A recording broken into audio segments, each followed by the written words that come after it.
Bob Long here, back on the court at halftime, and we have a special guest with us, Josh Verlin, City of Basketball Love founder, one of the great sources for basketball knowledge, content, and coverage in Philadelphia. So before we start, thanks for everything that you do for the basketball community. Thanks, Bob. Thank you for everything you do for the basketball community. I cannot tell you how often I am sitting at home watching a Bob Long stream of a game, so thank you as well. My pleasure. It's been fun. So let's break down this contest here. It's 10-0 Roman Catholic to start things. Father Judge finally gets on the board, and then they score 15 in the second quarter to get right back into this contest. What has stood out to you about this boys' final? I mean, not that it's a surprise, but just the intensity of this game, right? I mean, you got two programs. Roman, the proudest one in the Catholic League with more than 30 titles to its name. Father Judge hasn't been here in 27 years. And I think it's just the want of both sides. The intensity level is as high as we've ever seen for a Catholic League game, and that explains the score and the shooting numbers and the rebounds and all of that.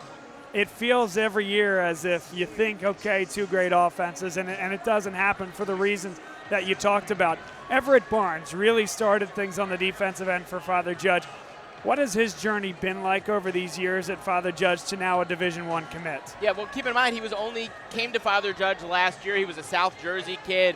Was a promising young big man in South Jersey, but certainly when he came to Judge last year, very much a project, had a long ways to go. And what you're seeing there tonight in terms of this afternoon, I should say, in terms of the strength, the understanding, the composure in the post to go up against Sharif Jackson, those are all things he's worked at so much over these last 2 years. And, I mean, Sharif's arguably the most successful, current best post player in the region, and Everett's doing a great job of limiting his effectiveness down low. And I feel like Chris Rowntree, terrific coach for Father Judge, has brought this program, his alma mater, back to new heights. 27 years since they've been in this contest, playing with the chess piece as well.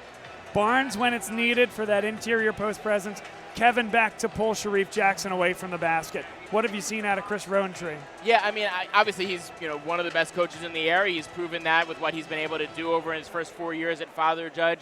And you mentioned Kevin Beck. I love what he's done with his role players. I think Kevin Beck is another guy who's gotten noticeably better over the last 2 years, and especially this season has really given them great minutes. Max Mashinsky, another guy whose development is notable, comes in with 6 big points there to kind of get them back started. So I think what you're seeing with Chris is it's not just the X's and O's that he's good at, but it's the player development. And in the Catholic League with so much talent, that ability to bring in players, but also then develop them and get them better and get them ready for the next level is such a huge piece of this. And clearly he's doing that really well. Let's talk about the reigning two-time champs here, Roman Catholic and Chris McNesby. We were talking about it on the broadcast. You don't get to play on the floor for Roman Catholic unless you can defend, and I think we're seeing that this afternoon. Yeah, they've got so much length out there, and I think that's where like a C.J. Miller can really help you, because obviously we know the Jackson brothers. Sammy's doing a great job defensively as well, using his length, but C.J. Miller I think is a really effective, that fact that you can have somebody else in there who's 6'7", can guard bigs, can guard guards. I think he's been really effective for them in that role as well. And then Tyler Sutton, certainly not the most length on this team at 6'1", but just his tenacity defensively is so impressive. Got 3 steals already, and then the shot making is certainly eye-opening. Of course, this is the championship game, and this is where it all crescendos, but it's been a long season to get to this point.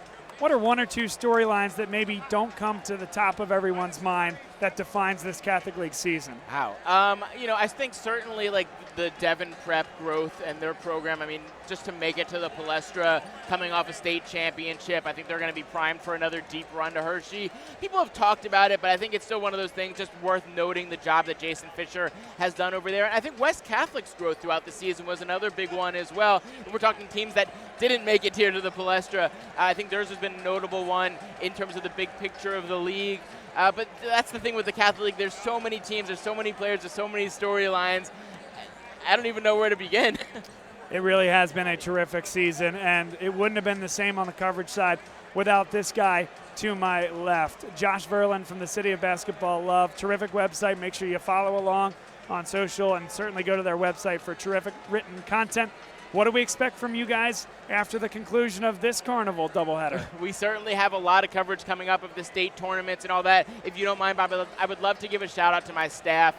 We have the best group of writers that we've ever had with City of Basketball Love this year. Andrew Robinson, who covered the girls' game, to David Comer, to Rich Flanagan, Joe Santiliquido, Owen McHugh. Matt Allabone. Our staff has been out there producing incredible content over the last, really over this whole season, but especially the last few weeks. And I really want to make sure they get credit because it's not just me that makes COBL what it is. And yeah, thank you to everybody who reads, supports as we conclude our 13th year here. It's pretty amazing what it's developed into. Great. Glad you did give that shout out. Well deserved to all those guys and gals. So appreciate having you. Appreciate everyone joining us here at halftime. And before you know it, we'll have the second half going for you on the Penn Sports Network.